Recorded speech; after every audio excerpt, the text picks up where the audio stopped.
People like you don't sit here." The words sliced through the ballroom like broken glass. Every laugh, every note from the string quartet died midair. The woman who said it, Clara Whitmore, heir to a banking empire, didn't whisper. She wanted the room to hear. Her manicured hand pointed toward the black woman in the red gown, seated quietly among billionaires.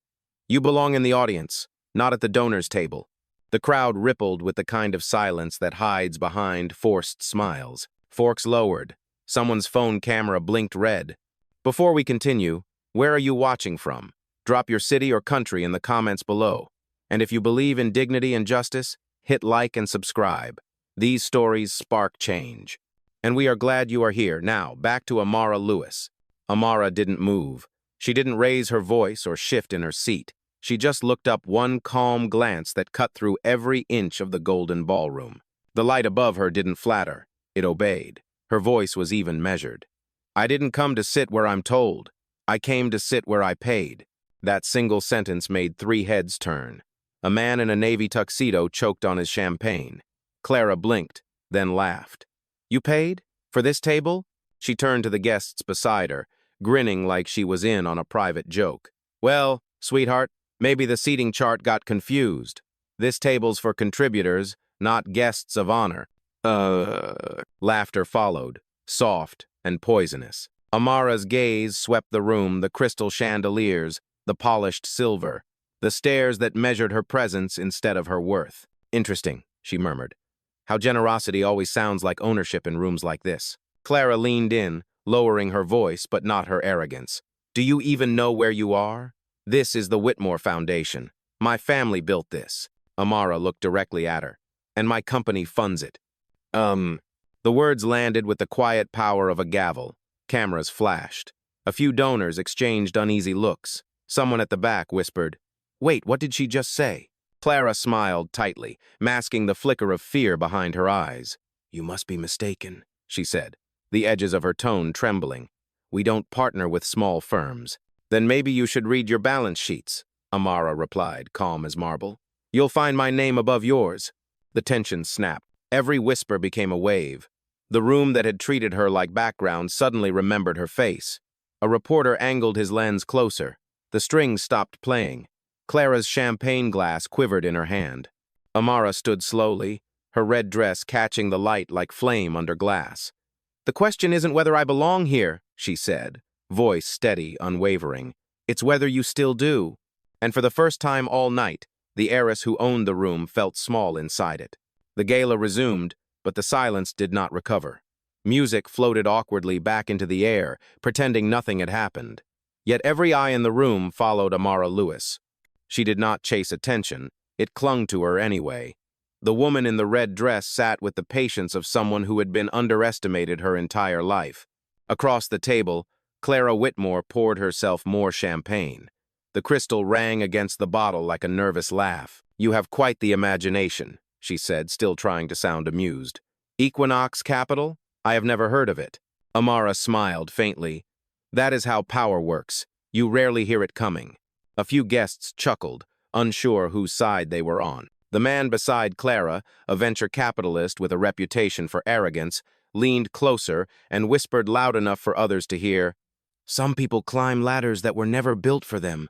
Amara turned her head slowly toward him. "Then build your own," she replied. The table went still again. At another table, a journalist named Maya Torres adjusted her camera lens, whispering to her colleague, "This woman is not ordinary." The red recording light blinked as she focused on Amara's face, calm, under the ballroom's cruel light. Clara shifted uncomfortably. "You should know your place," she said. "This event is for legacy families. Old money, old names." Amara's expression did not change. "And yet you are using my company's technology to process tonight's donations," she said evenly. "Legacy can be rented. Innovation must be earned." Someone at the back laughed under their breath. A ripple of tension passed through the crowd. The orchestra faltered again, strings trembling like nerves. For a brief moment, Clara looked to her father across the room, Richard Whitmore, the patriarch whose empire sat behind every check written here. He caught her eye and frowned. It was not concern for her reputation. It was fear that she had just insulted someone who could touch their money. Amara saw it. She had seen that look before from boardrooms, from bankers, from men who believed that quiet meant powerless. Her voice softened, almost kind. I do not blame you, Clara. You learned early that arrogance feels safer than truth. Clara's cheeks flushed. Are you lecturing me at my own event? No, Amara said. I am reminding you where your name is printed under mine. A hush spread again, deep and heavy. Cameras clicked. The chandeliers seemed to dim, as if the room itself was listening. At that exact moment, across the city, Amara's assistant received a silent text. Clause 9. Confirm authorization. Inside the gala, no one noticed the quiet buzz of change already in motion. Amara did not need to raise her glass or her voice. She had already raised the stakes. The music faltered again, and this time it did not recover. The gala lights shimmered against the glass walls, reflecting 100 uneasy faces. Conversations shrank into murmurs. Clara Whitmore's smile thinned until it trembled on her lips. She leaned back in her chair and whispered sharply, You think this is impressive? Money moves faster than pride. By tomorrow morning, our family will pull every cent from your fund. Amara folded her napkin carefully, each motion deliberate, elegant, unbothered. Then tomorrow morning will be a historic one, she said softly. A man across the table tried to lighten the air with a nervous laugh. Come on, Clara. It is just a charity dinner. But Clara was beyond civility now. Her voice carried, sharp and cold. No, this is a warning. People like her walk in, take the spotlight for an evening, and vanish when the cameras turn off. A few heads nodded. A few looked down in shame. Amara's tone stayed level. People like me built what you spend. The words cut clean through the noise. One reporter gasped audibly. Another raised her phone, recording discreetly. The orchestra stopped playing. The entire room seemed to hold its breath. Clara's father, Richard Whitmore, began walking toward their table, his smile fixed but his eyes hard. Every step echoed like a drumbeat of control. What seems to be the issue here? He asked, though he already knew. Amara stood, finally meeting him eye to eye. No issue, she said, just a difference in definition. You call it charity, I call it equity. Richard gave a tight smile. We appreciate your passion, Dr. Lewis, but perhaps you have misunderstood the hierarchy in this room. Amara nodded once. Oh, I understand it perfectly. I just stopped recognizing it. He hesitated, unsettled by her calm. For the first time, the patriarch of Whitmore Financial looked uncertain. From the corner, the journalist whispered into her microphone, This is turning historic. The most powerful black CEO in social finance standing against the Whitmore dynasty in their own ballroom. The guests began to shift in their seats. No one wanted to move first. The power in the room had changed direction. Clara tried to reclaim the moment. You do not scare us, she said, voice raised now, sharp with humiliation. You are a name on a paper, a temporary partner, replaceable. Amara's gaze was steady. Then replace me, if you can. The line dropped like a gavel. Every guest felt it. Richard exhaled slowly, hiding anger behind a businessman's grin. Security, please escort Dr. Lewis to the lobby. But no one moved. The guards near the door stood still, earpieces buzzing faintly. A voice came through their line, low and urgent. Stand down. Do not approach. Amara looked at Richard, almost pitying. It seems they received the memo before you did. And for the first time in 30 years of running empires, Richard Whitmore had no reply. The weight of silence belonged entirely to her. The ballroom felt smaller now, the air too heavy for its chandeliers to sparkle. Guests fidgeted with their napkins, pretending to sip champagne that had lost its fizz. Amara Lewis stood steady, her red gown unmoving in the swirl of unease. The guards near the door still had not approached. The order to stand down lingered in the air like static. Richard Whitmore forced another smile, the kind that hides panic behind porcelain teeth. Let us not make a scene, he said. Dr. Lewis, we appreciate your contributions, but perhaps it is best to continue this discussion privately. Amara's voice was calm but unyielding. You made it public when your daughter called me charity in front of 300 people. Clara crossed her arms, defensive but trembling. You twisted my words. No, Amara replied, her gaze direct, voice slow. You revealed them. A hush spread again. The journalist's camera light glowed red from across the room, recording every syllable. Amara turned slightly, her eyes scanning the audience. Each of you came here tonight to feel generous, to prove you could fix what your wealth helped fracture. I am not here for that applause. Someone at the far table whispered, "She is right." Clara's face hardened. "You are accusing this foundation of hypocrisy?" "I am describing it," Amara said evenly. "You raise money for equality, then humiliate the woman funding it." The room shifted. The applause that usually greeted the Whitmores had turned into the sound of forks on porcelain and nervous coughs. Richard cleared his throat, stepping closer to regain control. "You are out of line, Dr. Lewis." Amara's tone did not rise. The line moved. You just did not notice. She reached for her clutch, removed her phone, and tapped once. Across the city, a server room flickered to life. At Equinox headquarters, a silent notification appeared on a glass screen.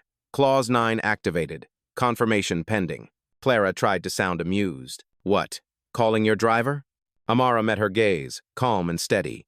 "Calling my balance sheet." A few guests gasped quietly. Richard's eyes narrowed. "What have you done?" Amara placed the phone face down on the table. "Nothing you can reverse." For the first time, the Whitmores looked unsure whose event this was. Cameras clicked faster. The journalists edged forward. Amara continued softly, almost like a confession. "I have spent 20 years being invited into rooms like this, rooms that wanted my donations, not my decisions. But tonight is not about your invitation. It is about my ownership." She turned toward the crowd. "And ownership does not beg to belong." The room broke into uneasy murmurs, a tremor of awe mixed with disbelief. Clara's glass shattered against the table as her hand shook. The sound echoed louder than music. Amara did not flinch. She looked at the shards glittering like fallen crowns and said quietly, "Careful, power cuts deeper when it breaks." The broken glass scattered across the white linen like fragments of a reputation. Every eye in the ballroom followed the reflection. Clara Whitmore's hand trembled, her confidence leaking through the cracks of her diamond composure. Amara Lewis remained motionless, her calm so sharp it felt dangerous. Richard Whitmore raised a hand to the musicians, signaling them to play, but no one lifted an instrument. The silence was complete, clean, and cutting. "Enough," he said, his voice struggling for authority. "We will not turn a charity gala into a spectacle." Amara turned to him slowly. "A spectacle is when power pretends to be generosity," she said. "What you are seeing now is accountability." The journalist's camera zoomed closer. Around the room, phones lifted discreetly, recording history in real time. The Whitmores' public image crafted over decades was slipping through their manicured fingers. Clara found her voice again, brittle but loud. "You think humiliating us makes you equal? It only proves why people like you never stay in our circles." Amara's expression did not change. "Circles are meant to include, not trap. You confuse legacy with ownership." The crowd murmured again, unsure whether to defend the hosts or the truth echoing in Amara's tone. From the back of the ballroom, a young woman in a black staff uniform stepped forward nervously. Her name tag read Lena. Her hands shook, but her voice carried. "Dr. Lewis is telling the truth," she said. "Her company processed every major Whitmore transaction this quarter. I saw the files." Clara spun toward her. "You do not speak here." Lena swallowed hard but stood her ground. Someone should. Gasps rippled through the guests. The shift had begun, one voice breaking rank, then another. A waiter nodded quietly. A board member lowered his head. Amara did not move, but her presence filled every inch of the ballroom. "The silence always cracks first," she said softly. "It is how truth gets in." Richard's tone turned cold. "You have made your point. Leave before you regret it." Amara's reply was quiet but final. "I stopped regretting politeness the day your firm tried to erase mine from the acquisition reports." The older man froze. That was not public knowledge. A murmur of disbelief rolled through the tables. A journalist whispered, "She has receipts." Amara picked up her phone, turned it face up, and tapped once. A faint chime echoed through the room. Across the large projector behind the stage, the charity's financial dashboard appeared live, authentic, undeniable. At the bottom of the screen glowed a new line. "Whitmore Holdings, transfer initiated, $3 billion withdrawn." Clara gasped, color draining from her face. Richard stared at the display as if it were a sentence. Amara said quietly, "You called me charity. I call this closure." The room erupted half in shock, half in awe. The woman in the red gown had not raised her voice once, yet every empire in the room had just heard her roar. The screen behind the stage glowed like judgment itself. The bold numbers, $3 billion, burned across the ballroom in cold, digital light. No one moved. Even the chandeliers seemed to dim under the weight of it. Clara Whitmore stared at the display as if denial could rewrite it. Her lips parted, but no sound came out. Richard Whitmore finally spoke, voice thin and unfamiliar. "You had no right to access our accounts." Amara Lewis turned her gaze toward him, calm as marble. "Correction.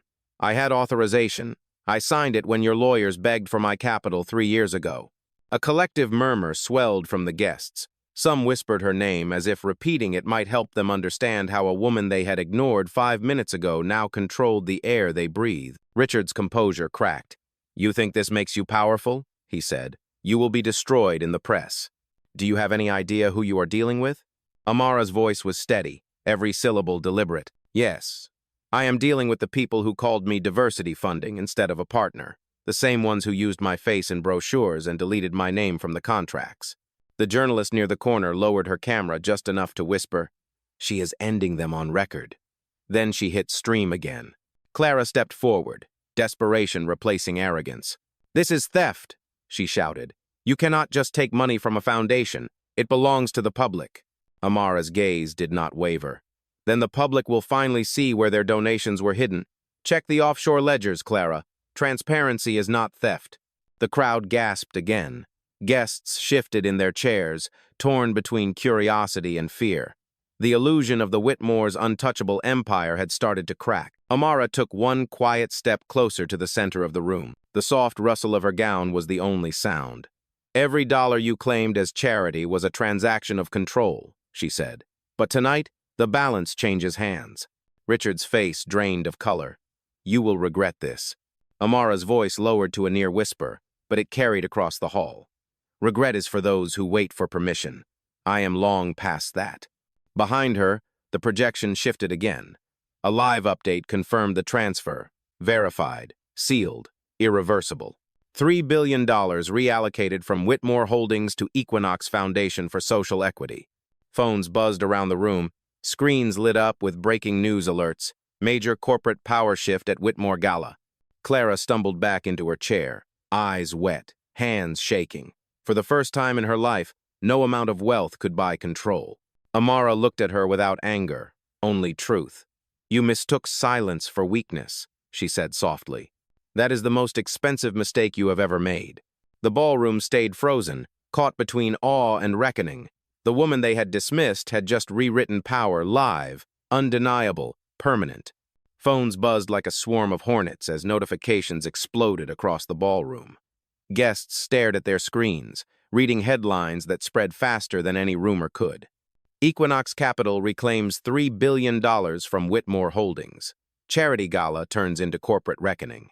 The story had already escaped the room. Clara Whitmore's composure shattered. Her chair screeched backward as she stood.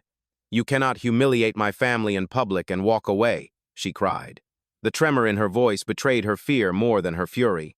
"We will sue you for everything you have." Amara Lewis faced her, unblinking. "You cannot sue for what you signed away." Lena, the young staff member who had spoken earlier, flinched at the sound of Clara's voice but did not move. She watched as Amara turned slightly toward her. "Thank you," Amara said softly, a sentence that landed like a promise. Lena nodded, eyes wide, realizing she had just witnessed history. Richard Whitmore's voice boomed again, searching for control. "This is sabotage. You have destroyed an entire network of trust and goodwill," Amara replied, calm and deliberate. "You built it on exploitation, not goodwill. Tonight, you are just seeing the invoice." Murmurs rose into open conversation now. Some guests whispered their support. Others backed away, not wanting to be associated with either side.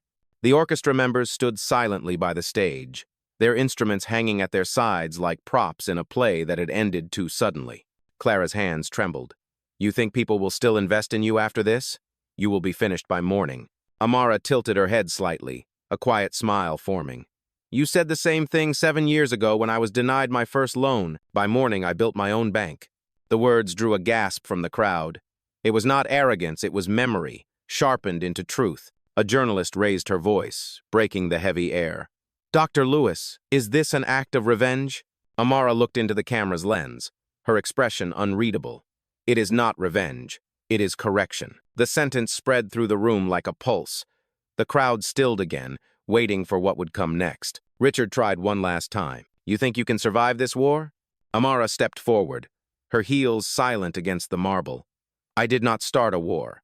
I ended a monopoly. Behind her, the projection updated once more. A new alert flashed. Equinox Foundation recognized as controlling stakeholder of Whitmore Financial. Gasps rippled through the audience. Even the security team exchanged glances, unsure who they now worked for. Amara looked around the ballroom, her tone level, her presence unshakable. You all came here expecting a charity performance. What you got instead was an audit.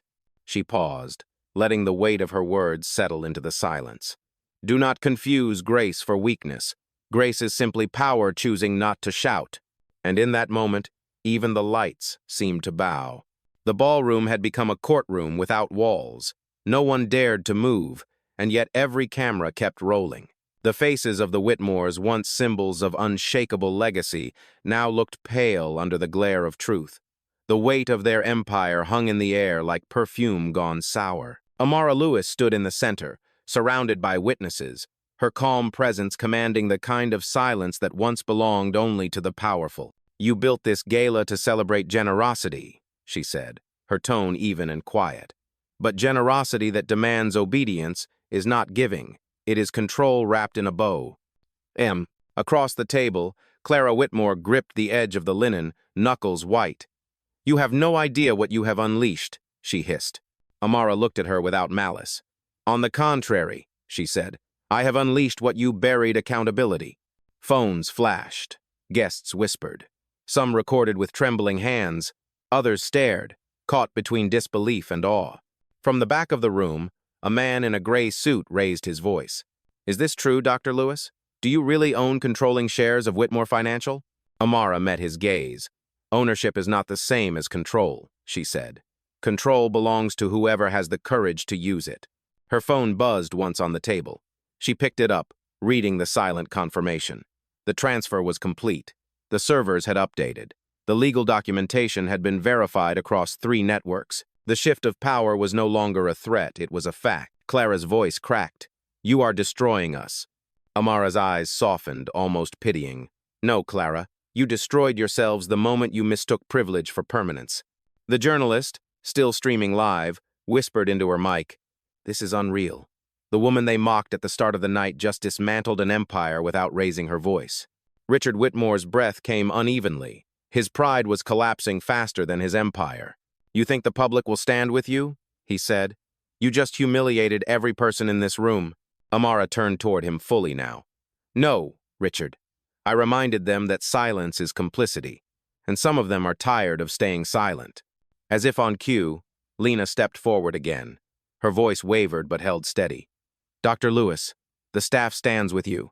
A ripple of support broke through the crowd, soft claps, nods, murmurs of agreement. The illusion of Whitmore control dissolved like mist. Amara glanced toward the stage, her reflection mirrored in the ballroom's glass walls. Empires fall quietly, she said. First in numbers, then in belief. She took a slow breath, her posture tall and still. By tomorrow morning, this building will belong to Equinox Foundation. Not because I stole it, but because I earned it. Oh. Then, looking straight into the camera lens, she finished. This is what justice looks like when it wears patience instead of anger. The applause did not come all at once. It started softly, hesitantly, then grew into something undeniable, a sound that felt less like celebration and more like awakening. The applause swelled and then fractured into pockets of disbelief. Some guests clapped out of courage, others out of guilt. The rest simply froze, too stunned to decide which side of history they were standing on. Amara Lewis remained still, her eyes following the slow unraveling of the old order that had once defined every inch of this room. Clara Whitmore looked around, her confidence replaced by panic. Stop filming, she shouted, waving at the guests with phones in their hands. You cannot record this. It is private property. Lena, standing near the staff entrance, answered softly but firmly. It was your property, not anymore. The crowd reacted a few gasps, a few quiet laughs that cut sharper than insults. The hierarchy of the evening had shifted permanently. Richard Whitmore's voice cracked like glass. "You have ruined a legacy built over a century." Amara turned toward him, the red fabric of her gown moving like a slow flame. "A legacy built on exclusion does not deserve to last a century," she said. "I did not ruin it, Richard. I revealed it." Her phone vibrated again. She glanced down, reading a new alert. Transfer confirmed. Equinox Foundation officially holds controlling interest in Whitmore Global Properties. She locked the screen and set the phone aside, her expression unchanged. The journalist's voice carried across the room, trembling with the gravity of it all. "Dr. Lewis, how does it feel to take back what was yours?" Amara paused before answering, letting the silence settle like dust. "It feels like breathing in a room that tried to suffocate you," she said, "and realizing the air was always yours." The guests whispered, some wiping away tears, others pretending not to feel the weight of her words. Clara tried one last defense. "You think people will celebrate this? They will call you ruthless." Amara met her gaze. "They already did. The difference is now I am not asking for their approval."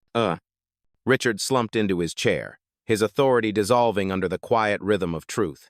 The empire that once dominated financial headlines was now just a headline itself. From the back, a man in an expensive suit raised his glass slightly toward Amara. "To courage," he said, breaking the tension. A few others followed, hesitant but sincere. The sound of crystal meeting crystal echoed like confession. Amara smiled faintly, her voice calm again. "Courage is easy when the cost is applause. It is harder when the cost is power." Clara's eyes filled with tears she refused to let fall. "You planned this," she whispered. "Every word, every step." Amara nodded once. "Not planned, prepared. There is a difference." The projection behind them dimmed slowly, leaving the ballroom bathed in warm light and reckoning. The red of her dress seemed to pulse against the gold decor, like a heartbeat the room could not ignore. She took one slow breath and looked around the hall that had tried to belittle her. "You called it charity," she said softly. "But tonight, it was justice dressed in evening wear." And as the crowd absorbed her words, the applause began again steady, rising, unstoppable. It was not for money, nor for power, but for the quiet revolution that had just happened in front of their eyes. The applause rolled through the ballroom like thunder wrapped in velvet. It was not polite or rehearsed, it was raw, uncoordinated, and real. For the first time that night, the sound did not belong to the Whitmores. It belonged to Amara Lewis. She stood at the center of the room as if she were carved from composure itself. The crowd's reaction did not swell her pride. It steadied her purpose. Cameras flashed, catching the image that would become tomorrow's front page. The black CEO in a red gown, standing calm in a storm of revelation. Richard Whitmore rose unsteadily from his chair. The lines on his face seemed deeper now, carved by shock and decades of arrogance. "You will not win in the long run," he said. "Money moves in circles. It always returns to its rightful owners." Amara turned to him, her gaze unwavering. "Then you should ask yourself why it stopped circling around you." The sentence landed heavier than any gavel. Around the room, people exchanged glances, some full of admiration, others of quiet dread. The orchestra, still frozen, began to pack their instruments in stunned silence. Clara's voice broke through the murmurs. "You humiliated my family. My grandfather built this empire from nothing." Amara's tone softened, but it did not bend. "Your grandfather built it on the backs of people who were told they did not belong. I just made sure the bill finally came due." Lena stepped forward again, her voice small but steady. "Dr. Lewis, people are watching this all over the world." Amara looked toward the nearest camera, her expression serene. "Good," she said. "Let them see what respect looks like when it stops asking for permission." The journalist, still holding her microphone, whispered to her audience. "What we are witnessing is history. A woman who was underestimated, dismissed, and mocked is rewriting power in real time." Richard clenched his fists, his control slipping through the spaces between his fingers. "This will ruin everything you have worked for," he said. "You think justice can survive in business? The system will turn against you." Amara gave a small smile. "It already did. I just learned how to own the system that rejected me." Her words drew another wave of murmurs and quiet applause. Some guests stood, nodding with respect. Others walked out silently, too proud to face what they had just seen. Amara turned to the staff, her tone warm now. You have all been underpaid and overworked long enough. Tomorrow morning, Equinox Foundation will assume management of this venue. Your contracts, your benefits, your dignity, they are secure. A murmur of gratitude moved through the employees. Some smiled through tears. Clara sank back into her chair, defeated. You ruined our name, she whispered. Amara looked down at her gently. No, Clara. I reminded the world what it was worth. As the room settled into silence again, Amara lifted her glass. The reflection of the chandelier shimmered in the champagne like liquid gold. To correction, she said quietly, and to every person who was told they did not belong until they owned the table. No one dared to respond. The toast belonged entirely to her. The sound of crystal glasses meeting was hesitant at first, then faded into silence once more. Amara Lewis remained standing, her gaze sweeping over the crowd. The applause had ended, but its echo still lived in the eyes watching her. She did not gloat. She simply existed in the truth she had created. Behind her, the projection shifted again, displaying a final verification. Whitmore Holdings transfer complete. Equinox Foundation, now primary owner. There it was. Undeniable, irreversible, permanent. The very empire that once excluded her now bore her signature. Richard Whitmore's voice came out like gravel dragged across marble. You may have taken the company, but you will never have the respect that comes with our name. Amara turned slowly toward him, her voice calm and razor-sharp. Respect is not inherited, Richard. It is earned in rooms where people like you never looked. The audience stirred again, the truth too clear to deny. Clara sat motionless, her mascara streaked, her posture defeated. She looked smaller than she ever had, fragile beneath the chandeliers that once glittered for her family. Amara stepped closer to her, the red fabric of her gown whispering against the marble. I did not want to destroy you, Clara. I wanted to expose the illusion that your world was built on. Clara lifted her eyes, voice trembling. You have no idea what it takes to survive in this business. Amara's gaze softened, not with sympathy but understanding. I know exactly what it takes. I survived it without a family name to protect me. Lena, standing near the doorway, wiped a tear discreetly. For the first time, she was witnessing justice that did not need shouting. It stood quietly, undeniable. The journalist spoke again, her tone reverent. Dr. Lewis, what happens next? Amara exhaled, a breath that felt like the end of a long war. Tomorrow morning, every Whitmore property will reopen under Equinox management. The donations will still reach the people who need them, but this time, without conditions. Her words carried across the ballroom like a vow. No more charity with strings. No more power disguised as kindness. If wealth cannot uplift, it does not deserve to exist. The crowd reacted a low murmur of agreement, then applause again, this time slower, heavier, filled with meaning. Richard tried to stand, but sank back down. His empire was gone. His daughter's arrogance was broken. And the woman he had once dismissed as a token of diversity now owned his legacy. Amara turned to the staff, to Lena, to the guests whose silence had become complicity. When you see injustice, she said, your choice is not whether you notice it. Your choice is whether you speak before or after it wins. She looked back once more at the screen behind her, now displaying her company's emblem, an eclipse of gold and black. Justice, she said softly, is not vengeance. It is balance restored. The room stood in reverent stillness, the kind that only comes when something greater than victory has taken place. It was the sound of power rediscovered, wrapped in grace. The gala had fallen completely silent. The chandeliers glowed softly, no longer symbols of privilege but witnesses to change.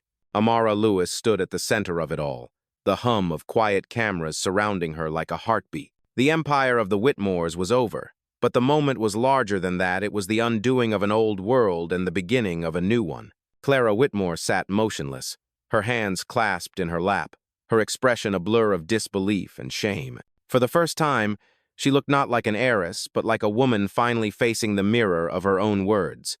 Richard Whitmore stared at the floor, the weight of legacy pressing on his shoulders. His power had never left the room before tonight. Amara's voice broke the stillness, steady, low, deliberate. Power is not who speaks the loudest, she said. It is who still stands when the noise is gone. She turned slightly, her gaze sweeping across the guests. For years, I sat at tables where my ideas were praised, but my presence was questioned, where they smiled at my success but whispered about my skin, where they called it progress to invite me and charity to listen. A murmur rippled through the crowd. Some bowed their heads. Others stared, unable to look away. Amara continued, her tone softening without losing its edge. Tonight, I did not fight for revenge. I fought to remind the world that belonging is not a gift to be granted. It is a right that cannot be taken away. She paused. The quiet stretched like a held breath. And I am not the only one who has been told, "You do not belong." To everyone who has ever heard those words, remember this night. You are not guests in someone else's story. You are the author of your own. The journalist lowered her camera slightly, tears welling as she whispered, "That line alone will outlive this gala." Amara smiled faintly. Then let it. Let this be more than a scandal. Let it be a signal. She reached for her glass once more and raised it, the gold liquid catching the light like dawn breaking through the dark. To dignity, to ownership, to every person who was told to wait for permission. The applause came again, not as chaos, but as rhythm measured, united, rising from every corner of the ballroom. Staff members clapped beside guests. Reporters joined in. Even the orchestra bowed their heads before playing the first soft notes of a new melody. Amara turned toward the exit, her steps unhurried, each one deliberate, as if claiming the ground itself. The red gown trailed behind her like a flame leaving its mark. At the doorway, she stopped and looked back one final time. "I do not need to record what happened tonight," she said quietly, "because I am the result of every moment like it." And with that, she walked into the night. No guards, no entourage, only the sound of justice finally exhaling after too long in silence.